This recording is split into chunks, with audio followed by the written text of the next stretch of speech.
तुझ्या या बाबतीत तरी तत्कार राहिली नसती.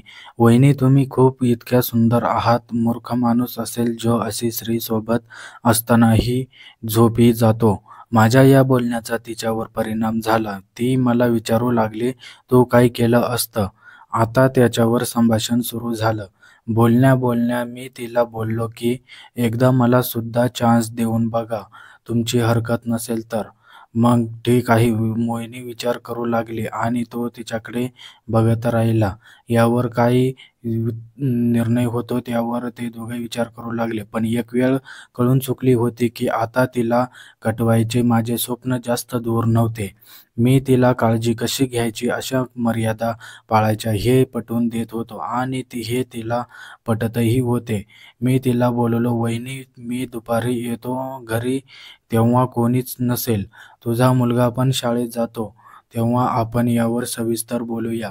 वहिनी म्हणते, ठीक आहे. मग तो दुपारी जातो दुसऱ्या दिवशी आणि मुलगा शाळेतही जातो आणि यावर त्यांचं संभाषण सुरू होतं. मी बोललो की आणि मी कामावर निघून गेलो. कंपनीत गेलो आणि कामाचा अहवाल घेतला. जास्त काही काम नव्हते. ते मला लवकर संपवायचे होते म्हणजे वेळ काढता येईल. मी अशोकची डबल शिफ्ट आहे का हे कन्फर्म केले. दुपारी एका कंपनीत जायचे होते. ते कारण सांगून मी दुपारी बाहेर पडलो. साधारण 3च्या आसपास मी माझ्या रूमवर आलो आणि रूमवर येताच थोडं फ्रेश झालो आणि वहिनींचा विचार करू लागलो आणि त्यावर मी निर्णय घेतला, आता पुढे काय करायचं. मग पुढचा निर्णय मी घेताच ज्योतीच्या घराचे दार बंद होते. बहुतेक ती काम संपवून आराम करत असावी. मी रूममध्ये येऊन फ्रेश झालो. खिडकी उघडली होती. मी तिला आवाज दिला. 1 मिनिटात ती आली. थोडा वेळ तिथेच गप्पा मारल्या. मी तिला विचारले, मी थोडासा विश्राम करतो आणि मग येऊ का? तर ती हो बोलली. आजूबाजूचा परिसर शांत होता. सहसा या वेळेत कोणी घरी येणार त्याची शक्यता नव्हती. तिने दार उघडले आणि मी आत गेलो आणि गेल्या गेल्या दार बंद केले. तिला मी सांगितले, जास्त वेळ थांबता येणार नाही. मला एका कंपनीत जायचे आहे. ती माझ्यासमोर बसली होती. तिला इम्प्रेस करायचो म्हणून तिची स्तुती करत होतो आणि त्यावर ती लाजत होती. अशाच काही मिनिटं आमच्या गप्पा रंगत होत्या आणि काही वेळ असाच. पण मी बोलण्याचा जास्त प्रयत्न करत नव्हती. बहुतेक तिच्या मनात घालमेल सुरू होती. मग सुरुवात करायची म्हणून मीच तिच्याजवळ गेलो आणि तिचा हात पकडून तिला किचनमध्ये आणले, कारण हॉलमधून आवाज जायला नको म्हणून. हे आमच्या दोघांसाठी पण नवीन असल्यामुळे थोडी भीती दोघांच्याही मनात होती. मी तिच्या कमरेत हात घालून जवळ खेचले आणि माझे होठ तिच्या होठावर टेकवले आणि ती पण आता मूडमध्ये येत होती आणि असेच आमचं काही मिनिटं असाच रोमॅन्स चालू होता. तिला अचानक असं काही मी करेल याची अपेक्षा नव्हती. माझे होठ तिच्यावर टेकताच ती ते होठ बाजूला करण्याचा प्रयत्न करत होती, पण मी माघार घेतली नाही. माझे होठ तिच्या होठावर जरा पण हटू दिले नाही. तिच्या नाजूक होठांचा स्पर्श होताच माझ्या अंगात ऊर्जा संचारली. कितीतरी दिवसापासून मनातल्या मनात तिला हाणच्या कल्पना केल्या होत्या. तिच्या उघड्या आंब्याचा रस काढून पिण्याची कल्पना करून कितीतरी वेळ फवारे उडवले होते आणि हीच कल्पना करत मी तिच्या होठावर किस करू लागलो होतो आणि तिला हे लपताना तिची काय प्रतिक्रिया असेल या कल्पनेने मी नेहमी मूडमध्ये यायचो. मी माझ्या होठांचा दाब वाढवत होतो. माझा एक हात तिच्या केसात तर एक हात तिच्या टरबुजावर फिरत होता. तिने तिचे होठ थोले सैल करून माझी जीभ आत सारण्याची जागा दिली. सुरुवातीला होणारा नकार आता होकारात बदलला होता. जशी माझी जीभ तिच्या तोंडात आत सारून होठ करायला लागलो, तिने डोळे मिटून घेतले होते आणि आता ती पण खूप गरम झाली होती. आम्ही दोघेही आता चंद्रावर पोचलो होतो. जसा मी तिचे होठांना चावत होतो तसा तिच्या टरबुजावर आणि केसात माझे हात जोरजोरात फिरत होते आणि त्याचा परिणाम म्हणजे तिची भरगच्च छाती माझ्या छातीला भिडत होती. वेगळ्या संवेदना माझ्या अंगात संसारात होत्या. तिच्या ओठांवरून माझे ओठ बाजूला करायची इच्छाच होत नव्हती. ती जरी एक विवाहित बाई असली तरी तिचे ओठ इतके मुलायम होते की असं वाटत होतं जास्त चोखले तर डाळिंबाप्रमाणे फुटतील की काय. तिच्या नाकातून बाहेर पडणारा गरम श्वास मला अजूनही स्वेट लावत होता आणि अजून आम्ही मूडमध्ये येत होतो. आता खूप गरम झालो होतो आणि आता थोड्याच पुढचा निर्णय होणार होता आमचा दोघांचाही. तिलाही आनंद यायला लागला आणि तिचे हात माझ्या पाठीवर रेंगाळत होते ज्याने मला अजूनच चव येऊन मी पेटत चाललो होतो. गाऊनच्या आतील तिच्या पेंडीच्या कडा माझ्या हाताला भाजत होत्या आणि त्या मी बोटानेच चाचपत होतो. मागची काही बाजू मी तिच्या हात ठेवले होते भाजत होते आणि त्या मी बोटानेच चाचपत होतो.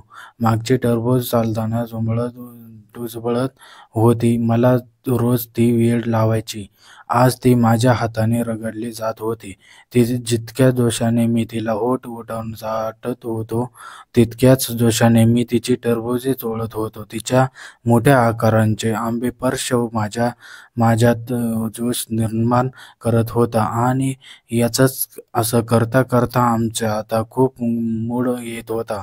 मी करत असलेले चुंबन बहुतेक ज्योतीला आवडले होते. आता ती सुद्धा साथ देत होती. स्वतःहून तिची जीभ आत ती माझ्या तोंडात सारत होती. मी जो अंदाज लावला होता ती त्याच्याही पेक्षा जास्त जवळी वाटत होती. शरीर सुखासाठी ती कित्येक दिवसांपासून आसुलेली असेल आणि आज माझ्या निमित्ताने तिला मार्ग मिळाला होता असं मला वाटत होते. काही मिनिटं मी असेच तिचे मुके घेत असतानाच तिचा गाऊन मागून पूर्ण वर केला आणि तिची चड्डी थोडी खाली केली आणि तिचे मुलायम टरबुजे चोळत होतो. चोळता चोळता माझे बोट मी दोन मांड्यांच्या मध्ये घुसवायचा प्रयत्न करत होतो, पण तिच्या मांड्या एकमेकांना चिटकलेल्या असल्यामुळे बोटाने पुढे जाण्याचा मार्ग सापडत नव्हता.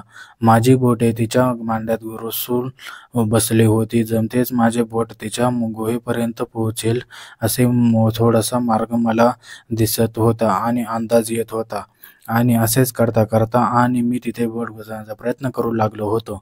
बोटाने तिला मजा यायला लागली आणि ती कमरत हलवत होती म्हणजे मागे पुढे करत होती. बहुतेक तिच्या टरबुजाच्या भोवयाला झालेला स्पर्श तिला रोमॅन्टिक करत होता आणि तिच्या मांड्या किंचितच रुंदावल्या होत्या आणि आता माझ्या बोटाला तिच्या फटीपर्यंत जायला मार्ग मोकळा झाला होता.